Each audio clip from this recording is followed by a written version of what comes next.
What's up, guys, and welcome to another Godforge video. In today's video, I pretty much all but confirm the affinity system in Godforge. Not only that, but we'll be taking a look at Hercules' abilities, what they imply, and what we could be looking forward to in the future. Let's dive in. Alright, so let's take a look at the new evidence that has been uncovered since last week. Before, we did not know which affinity this little mummy zombie guy was, but now we do. He is of the blue affinity. So now we can confirm that blue is not the neutral affinity, it is indeed purple. In the teaser trailer, we see that Brynhild of the blue affinity is neutral against the zombie affinities indicated by the yellow triangles above the zombie's head. Furthermore, we can see that when Musashi attacks, there are a red triangle above the mummy zombie's head, indicating that Musashi is of a weak affinity against the zombie. Similarly, the same is true for Anubis, as you can see here indicated by the red triangles above the zombies' heads. Zeus is represented by the purple affinity, and when he faces these mummy zombies, the arrow above their head is purple, or is yellow to indicate that he's neutral. And in the same vein, Aphrodite here is also indicated by the purple affinity indicator, and when she's attacking these mummy zombies, they also have a yellow arrow above their head indicating a neutral affinity matchup. And as the final nail in the coffin, Hercules and Ramses are the same affinity, and as you can see here, indicated in the gameplay sort of demo teaser, they are neutral affinity to one another, while simultaneously he is showing strong affinity against the zombie. Affinities confirmed. Alright, before we take a look at Hercules, there's something I want to point out from this image here that we see of Odin the Allfather. If you notice, he's got two sort of descriptive features here. He's got Chaos and Disruptor. There's not a whole lot that could be gleaned from this, so what I'm going to assume is that this is the character, or the hero type, and this is some sort of subtype. And if we notice Chaos here, as far as we can tell, it's the only linking factor we have to this, what appears to be affinity. And now let's take a look at Arthur Pendragon. Again, he's got Order opposed to Chaos, and he is of a different affinity here. He has a different affinity marker. And also he has a different subtype, which is Defender.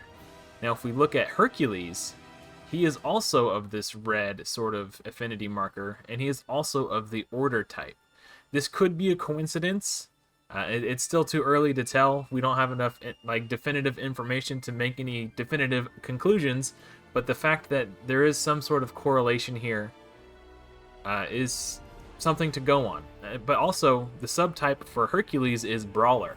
So that's 3 known subtypes so far. Disruptor from Odin, Defender from King Arthur, and then Brawler for Hercules. Alright, now this is Hercules' basic skill, i.e. sort of like the equivalent of an A1 for Raid Shadow Legends, if we're to draw parallels. In my last week's video, I referred to this as a red leaf, but I think it's meant to be some sort of torch, like an Olympic torch. That seems to make more sense than a red leaf. But anyway, the skill is called Hydra. These art assets probably aren't final, by the way. They're probably just temporary placeholders. But anyway, the skill is called Hydra Club. And if you look in the background here, you can see his club is made out of Hydra heads. One of them has their mouth up and open like this, and another one is sort of facing like downward like this. So there's a Hydra head here and a Hydra head here. There's probably another one on the backside somewhere. But this is the mouth of one and the mouth of another. So he's decapitated the Hydras and fashioned their heads into a club. And because he's attacking all enemies with his club, and the Hydra heads are poisonous, he has a chance of placing poisons on the enemies. Either poison 1 for 2 turns, or poison 2 for 2 turns. When I watched this video, I was reading the comments, and a lot of people were remarking on how it doesn't make sense for Hercules to have a poison debuff in his kit. So I just wanted to point out it's because he's actually hitting people with the decapitated head of the Hydras, or decapitated heads of the Hydra. So this is his core ability, and it has a 4-turn cooldown. You'll notice on this other skill we see no cooldown. So this is his default skill that he uses when all other abilities are on cooldown. So this Herc Smash, it's a big single targeted hit, 300% times attack, plus 20% max HP damage multiplier, and it places a stun. Now, I'm going to point out something that I did not notice on my first watch through, and it wasn't until I watched Mad Capper's video that he pointed this out. It looks like crowd control debuffs are color-coded as purple. If you look at these poisons, these damage debuffs, they're color-coded as red. So you can sort of differentiate between a damage debuff and a crowd control debuff.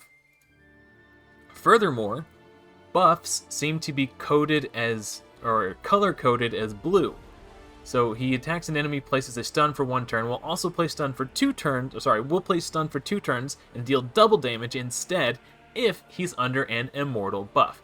I'm assuming this is some sort of unkillable, maybe block damage equivalent. It's impossible to say, but that's where my mind goes immediately. Now this is his ultimate, the 12 Labors. The active effect is gain 5% attack up to a total of 60%, and a barrier, which equals 5% max HP, period. Once the maximum attack bonus is reached with this ability, gain immortal for 1 turn on use. So when you use this skill, you become immortal.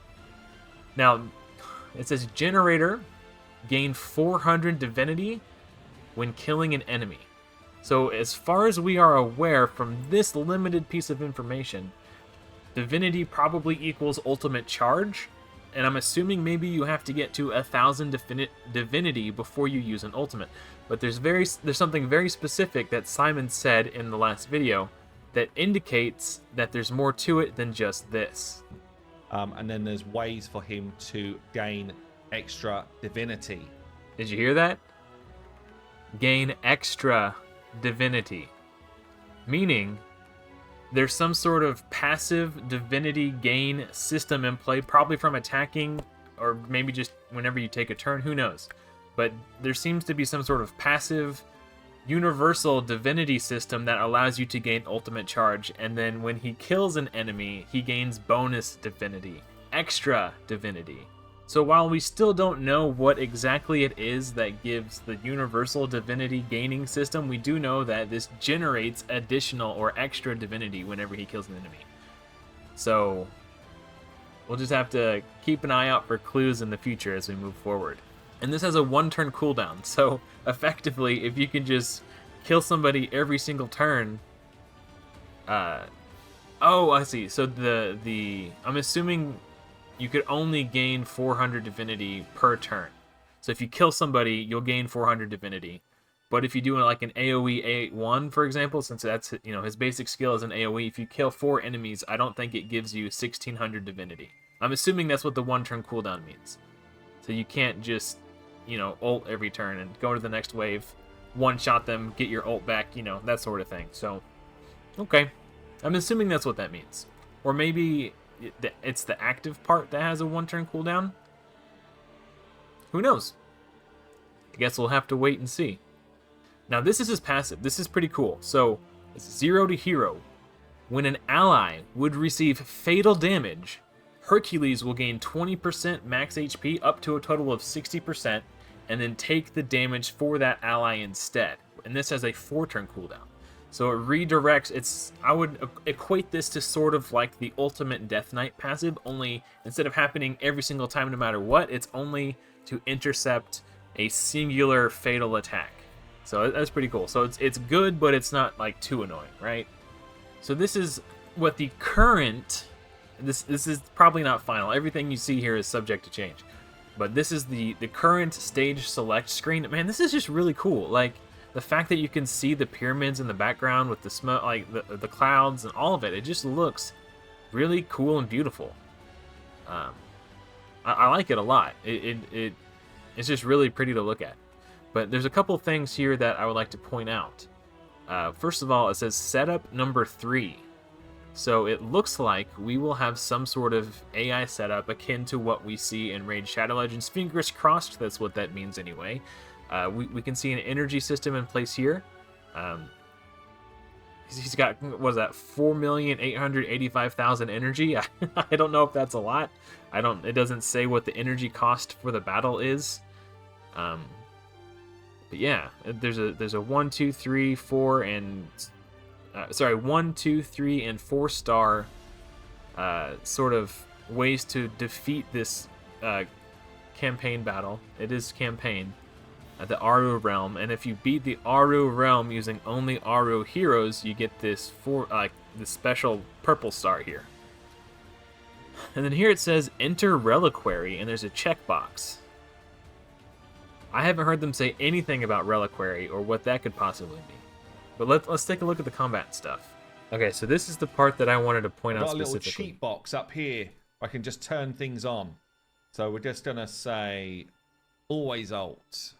The crowd pleaser. Okay, so watch this. He uses the ult.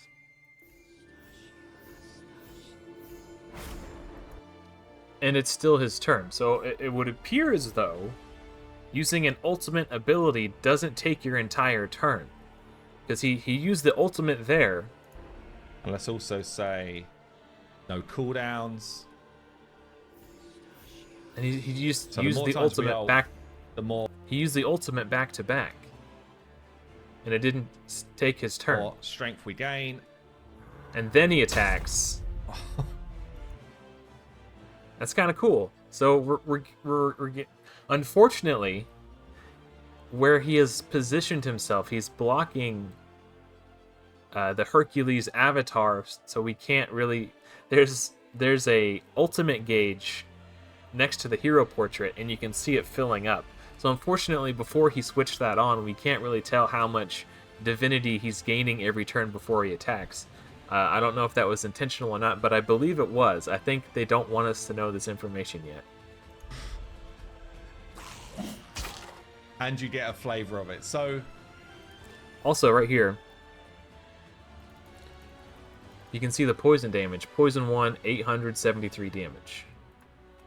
Very early stuff, but I just wanted to do a bit of a breakdown of one hero, how we're designing them, that type of thing. And yeah, keep you guys in the... He just said it got attack up again. So that I'm assuming he just used his got his ultimate off again. Because it's becoming a game. Like, it's super fun to play now. Already. Now watch this. When this guy gets his turn, he's gonna die to the poison damage. Already just playing one demo through, one dead. level of the demo through, we're starting to get... So this guy took his turn. So this guy gets his turn, dies, and then this guy gets his turn. It's kind of cool. There's also something that I wanted to show you. So after this zombie guy takes his turn, watch the turn meters. Zoop! They advance until Hercules gets his turn. That's kind of cool. We can actually see turn meters in motion here. Yeah. How about that? That's pretty cool. We're fixing right now. So also, here's the reference to the reliquary again. You've unlocked a reliquary. Should we proceed? It's kind of... Hell, Hades clicks no. So we still don't know what the reliquary is. Be able to show you how...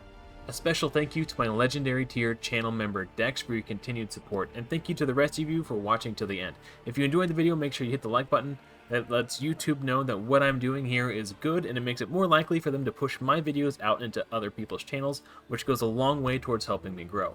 If you're as excited for Godforge as I am, make sure you subscribe, because I'll be covering weekly Godforge news in depth every week from now until launch.